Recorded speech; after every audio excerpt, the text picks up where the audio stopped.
Hello everyone, welcome to Apti Plus Academy for Civil Services. This is a video on daily topic-wise news analysis where we'll cover the two important newspapers, that is the Hindu and Indian Express. तो दोनों newspapers से जो important news है उसको cover करेंगे.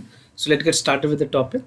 So these are the topic list. Today is 14th of July and the first topic is India Digitalization Fund. So this is again important. Study on virus immunity. This is the second topic. India out from the Chabahar Rail project. Aircraft carrier advancement, and the last topic is lending in the MSME sector, the micro, small and medium enterprises. And apart from this, we'll have the MCQs questions. तो video के and में कुछ MCQ सवाल के practice करेंगे और मैं आपको करेक्ट आंसर एंड एक्सप्लेनेशन बताऊंगा कल के जो सवाल थे उनके. So stay tune till end of this video so that you get the correct explanation of the questions. And those of you who are new to channel, do not forget to subscribe Apti Plus Academy for Civil Services on YouTube, and do not forget to hit the like button on this video. So the first topic is India Digitalization Fund. This is there in the Hindu, both in the Indian Express and in the Hindu. So basically the more news has been focused, Indian Express ने इसको ज़्यादा cover किया है. And the entire news talks about the investment by the Google. So we'll see what are the details. So recently Google has announced that it will invest close to $10 billion. So that is 75,000 crore rupees in India over the next 5 to 7 years. So the time duration they have provided is 5 to 7 years, right? And the fund that would be provided would be the mix of equity investment. So it would be the mix of equity investment because it will be coming from other fields. I'll tell you which are the others area where the equity investment would be there. And the partnership and the operationalization, infrastructure and ecosystem investment. So these are the area through which the investment would be taken care of. Now precisely talking about the focus area जहाँ पे इसमें Google जो है वो invest करेगी, so they would include the renewed focus on bringing the high quality low cost smartphone in India and which would enable the internet access to the rural area as well, right? और enabling affordable access to internet, क्योंकि आपको पता होगा जो Google है उसने already जो हमारी Indian Railways है, right? जो हमारी Indian Railways है उसके साथ collaboration करके ऑलरेडी वो वाईफाई सर्विसेज दे रहे हैं जो कि बेसिकली या तो जो जंक्शंस एरिया है या जो छोटे स्टेशंस हैं वहाँ पे वाईफाई के सर्विसेज गूगल के साथ कोलैबोरेशन में ऑलरेडी चल रही है. तो इसको और एडवांस की जाएगी इंटरनेट सर्विसेज को.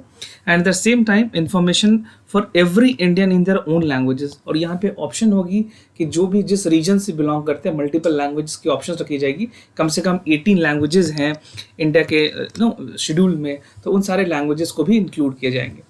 And they would also build a new product and services in the segment like जो कंज्यूमर टेक है या जो एजुकेशन के फील्ड है, हेल्थ केयर है या एग्रीकल्चर है. So these are the other area of concern where Google would be looking forward to work upon. Now empowering the business, specially जो हमारे स्मॉल एंड मीडियम बिजनेसेस हैं या जो हमारे SMSME हैं, MSMEs हैं, उन लोगों को किस तरह से डिजिटली ट्रांसफॉर्म किया जाए ताकि उनका ईज ऑफ वर्क हो सके, ईज ऑफ बिजनेस हो सके, right? And the second last is leveraging the technology. Technology में एक इस तरह का टेक्नोलॉजी बनाने की ज़रूरत है जहाँ पे जो एंड यूज़र है वो अल्टीमेटली बेनिफिट हो. And the use of artificial intelligence would also be there in terms of the digital literacy.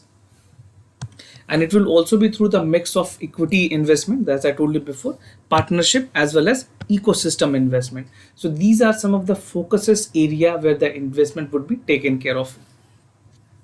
Now investment as an opportunity की बात करें तो बेसिकली गूगल की ये जो अनाउंसमेंट आई है तो इंडिया ने अभी रिसेंटली क्या किया था कि जो बहुत सारे चाइनीज़ ऐप्स हैं, ऑलमोस्ट 49 चाइनीज़ ऐप को बैन किया था, राइट?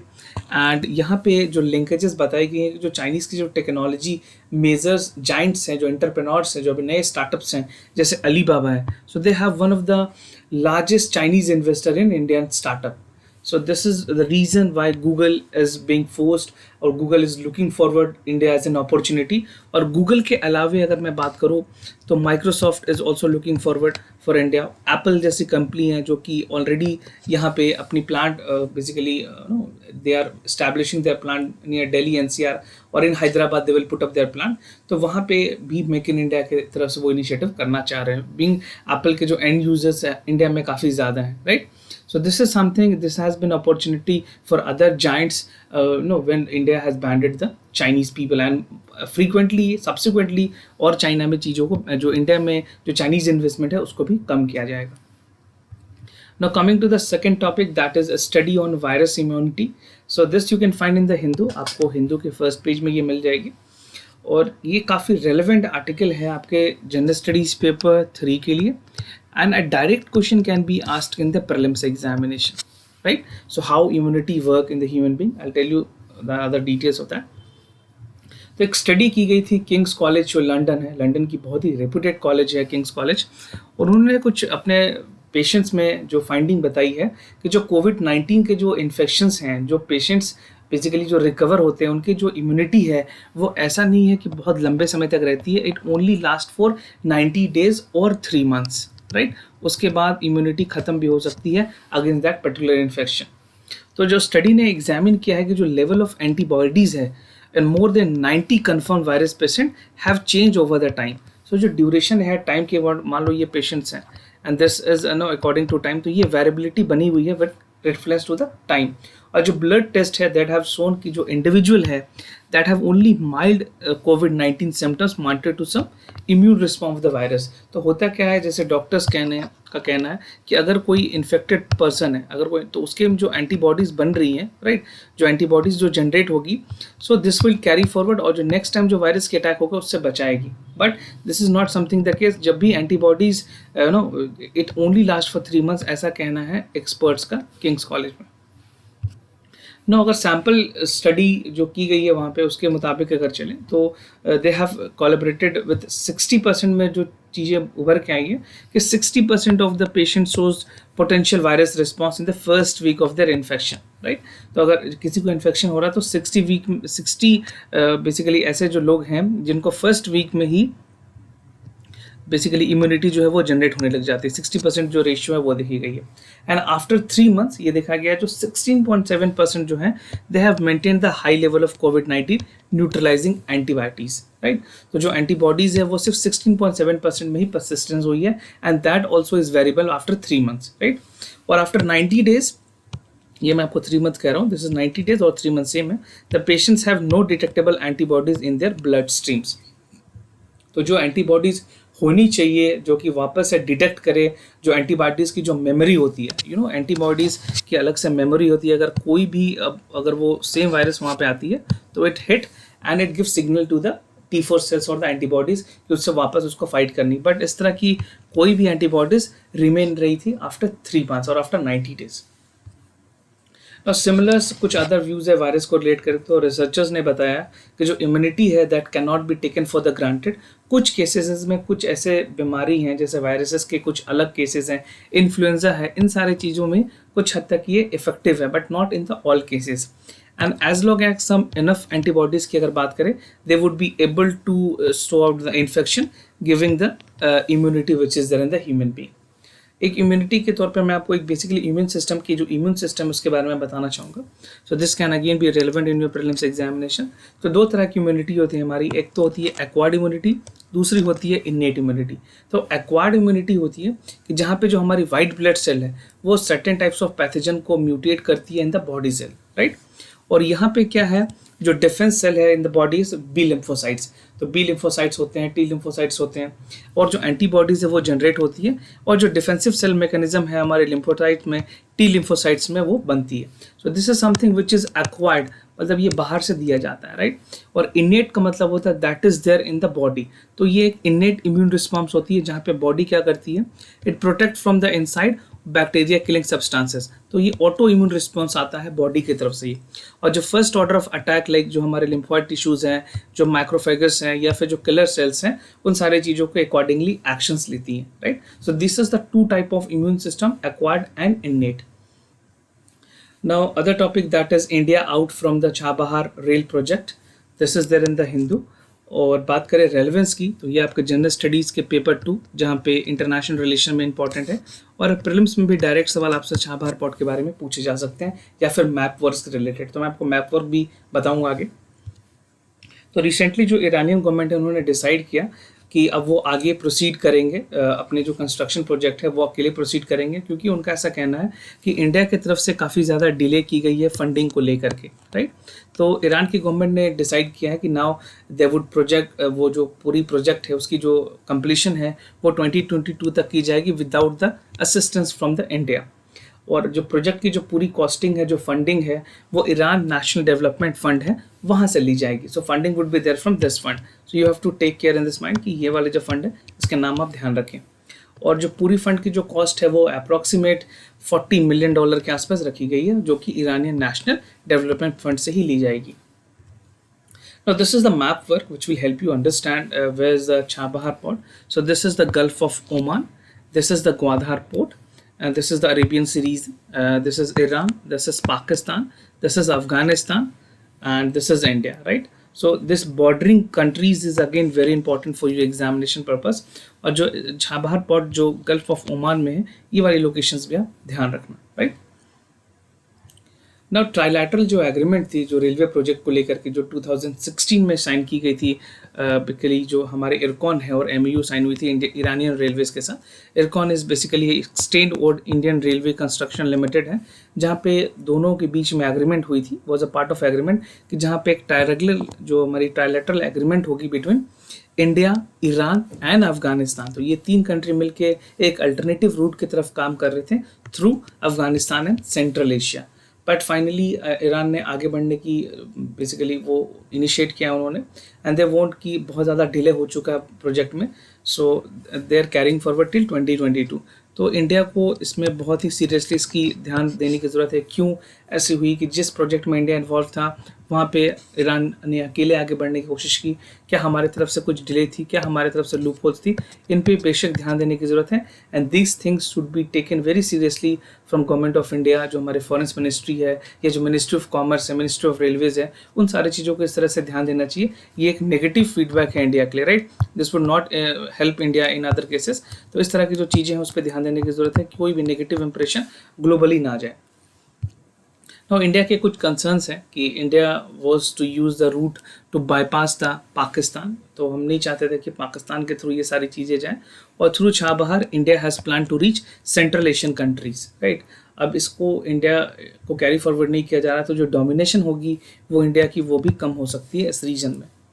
नाउ चाइना फैक्टर की अगर बात करें तो major role from the Iran dropping from India would be have, जो उसके जो सबसे ज़्यादा बेनिफिट्स होंगे वो चाइना को होंगे.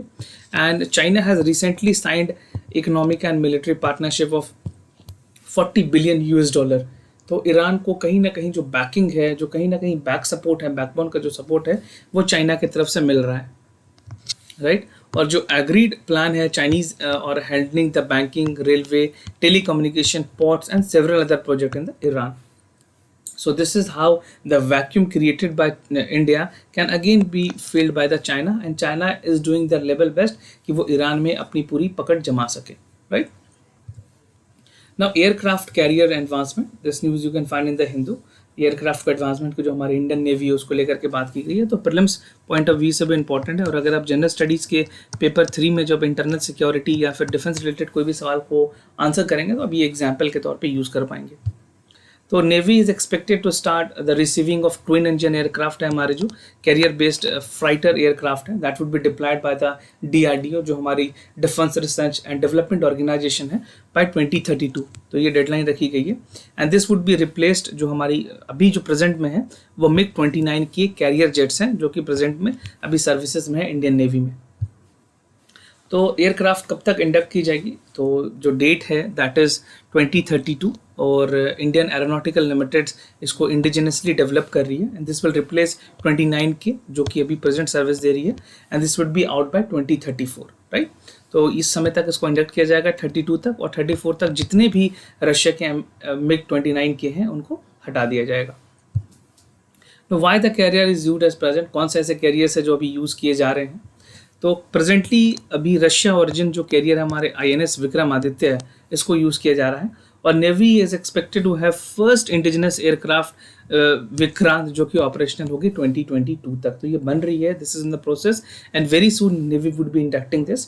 और लास्ट जनवरी में जो हमारी नेवल लाइट एयरक्राफ्ट थी, जो कि सक्सेसफुली कंप्लीट कर ली गई थी, उसकी landing and take off process जो है वो कर लिया गया था ऑन बोर्ड विक्रमादित्य का. तो सेवरल ट्रायल्स उसके हो चुके हैं. Very soon we will be inducting the first indigenous Vikrant. और जो नेवी है that is currently with 45 Russian MiG-29 aircraft हैं. तो ऑफिशियल ने ये बताया कि this is not enough to operate from both of the carriers, right. तो इसको इंडिजिनस जो HAL बना रही है उसी के साथ आगे बढ़ा जाएगा। Now the last topic is lending and the MSME sector. This is from the Indian express. तो MSME में जो चीज़ें हुई हैं कोविड-19 के बाद उसके बारे में जिक्र है। So MSME sector has witness informality, stunt growth and bore heavy share of the compliance burden. तो सिर्फ एक तीन नहीं, this is a three triangular effect, this is a trilateral effect which has impacted our MSME sector, the micro small and medium enterprises. तो जो government है उनकी जो इनिशिएटिव्स है, जो स्टिमुलस पैकेज लिए गए हैं MSME सेक्टर में लिक्विडिटी मेंटेन करने के लिए, उसमें जो क्रेडिट अवेबिलिटी है वो बहुत हद तक ज़्यादा नहीं है और अभी भी लोगों को उसका नुकसान सहना पड़ रहा है। So in India there are approximately 6.3 crore MSME, जो हमारे micro small and medium enterprises जो लघु उद्योग हैं, वो 6.3% के आसपास हैं। और जो लोग उसमें एम्प्लॉयड हैं इंडिया में, that is close to 11 crore people, right. और bank need to set aside the credit inflow for the rear reimbursement. तो बैंक को ज़रूरत है कि जितने सारे जो हमारे MSME हैं उनको फिनेंशियली सपोर्ट किया जाए on behalf of the government of India. तो ऑल इंडिया मैन्युफैक्चर ऑर्गेनाइजेशन की कुछ सर्वे है, उससे आपको कुछ फैक्ट्स क्लियर होंगे। जो रिसेंट सर्वे की गई थी वहाँ पे ऑल इंडिया मैन्युफैक्चर ऑर्गेनाइजेशन, उन्होंने बताया कि जो 78% जो स्मॉल कंपनीज हैं that are not satisfied with the implementation of the packages, right. और जो रिजल्ट है सर्वे का, that suggest that the transmission on the ground is slow, और 85% लोग ऐसे हैं सेक्टर में have not be benefited from it, right. तो 85% लोग अभी तक नहीं बेनिफिट हुए हैं। जो स्टिमुलस पैकेज दिया गया था उसमें सिर्फ क्लोज टू 15% लोग ऐसे हैं जो अभी तक बेनिफिटेड हैं। And lending of the micro small enterprises has contracted to 3.4%, और जो मीडियम एंटरप्राइजेज है that has contracted to 5.3%, right. Limitation की बात करें, इस स्कीम में कुछ लिमिटेशन भी है। लिमिटेशन ऐसी है कि जो करंट स्कीम है वो सिर्फ ओपन है MSME उन लोगों के लिए, उन micro small and medium enterprises के लिए जहाँ पे जो आउटस्टैंडिंग लोन है उनके पास 25 करोड़ के आसपास, और जो टर्नओवर है उनकी 100 करोड़ के आसपास है, उन्हीं MSME को सरकार पैसे दे रही है। दिस इम्प्लाइज कि जो फ्रेश बॉर्वर हैं वो इस तरह का बेनिफिट नहीं ले पाएंगे and they would not be eligible for the loan. जो इस तरह की MSME है that should be targeted to bring into the formal credit ecosystem. तो ज़रूरी है कि जो फ्रेश बॉर्वर है, जो फ्रेश MSMEs हैं, उनको भी मेन स्ट्रीम में लाया जाए और उनको भी बेनिफिट्स दिए जाएं स्टिमुलस पैकेजेस के, राइट। और मैं ये बता दूं कि we have started a daily answer writing practice session, एक डेडिकेटेड टेलीग्राम चैनल है जहाँ पे हर सुबह आपको क्वेश्चन मिल जाएगी और अपने आंसर हमें आप 6 PM तक भेज सकते हैं। तो वीडियो का डिस्क्रिप्शन सेक्शन को चेक कर लें जहाँ पे इसके लिंक मैंने दिए हुए हैं। तो कमिंग टू द आंसर, जो कल के सवाल है उस आंसर का डिस्कशन करते हैं। तो जो पहला सवाल है उसका जो करेक्ट आंसर है that is A, option A. So basically statement 1 is incorrect, that the place of image of the river goddess in the Ganga and Yamuna are usually found in the entrance of garbhagriha in the Nagra temple. और जो statement 2 है वो incorrect है कि जो द्वारपालाज हैं, जो door keepers are usually found on the gateways of the gopuram in the Dravidian temple. So जो सोर्स है वो क्लास 11th की NCERT जो आपको कल्चर वाली बुक है उसमें इसके सारे एक्सप्लेनेशन मिल जाएंगे। Now the second question, here again the correct answer is A. So the first statement is correct that जो intercredited agreement है जिसको सशक्त प्लान भी कहते हैं was approved by the government to address the problem of resolving bad loans के लिए इसको बनाई गई थी। और जो agreement थी was representing 2/3 of the loan within the consortium of the lender that was sufficient for the override objection to resolution process overcoming the dissenting lenders। और जो स्टेटमेंट 2 है वो इनकरेक्ट है कि जो इंटरक्रेडिटर एग्रीमेंट है that aims to have a resolution of loan amount with the size of 50 crore और above under the control of group of lenders. So this explanation can be read in the Hindu and the Business Standard newspaper, right? Now coming to the today's MCQs, आज के जो सवाल है उसको देखते हैं। तो पहला इंडियन पॉलिटी से क्वेश्चन है, आपको बताना इनमें से कौन से स्टेटमेंट करेक्ट है। Freedom to manage religious affair is available to both citizen and the foreigner and no citizen would be compelled by the state to pay any taxes, promotion or maintenance of particular religious or religious institutions, right? तो इनमें से कौन कौन से statement correct हैं, A, B, C या फिर D? So whatever you feel is the correct answer, do write your answer in the comments down below. Now the question is from geography. Consider the following statement: exogenic and endogenic process constantly shape the interior of the earth and gravitational forces are uniform at different latitude. So which among the following is correct? A, B, C या फिर D? सो participate करें और ज़्यादा से ज़्यादा answer हमें comment section में करके बताएं। अगर आप कोई दूसरे तरह के क्वेश्चंस भी चाहते हैं तो वो भी कमेंट सेक्शन में हमें लिख करके बता सकते हैं कि किस सब्जेक्ट से आपको क्वेश्चन चाहिए, right. So do participate and let us know your queries. And I would like to tell you that we have started mock test series, जहाँ पे टोटल 25 टेस्ट हैं। वीडियो के डिस्क्रिप्शन में इसका लिंक आप चेक कर सकते हैं। ज़्यादा जानकारी आपको मिल जाएगी कोर्सेज के प्राइजेस के बारे में और किस तरह से इसको आप अवेल कर सकते हैं, राइट। और अगर कोई भी कंसर्न हो तो हमें ज़रूर बताएं। Will be more than happy to assist you. For time being I am signing off. Wish you all the best. Stay home, stay safe. Thank you so much.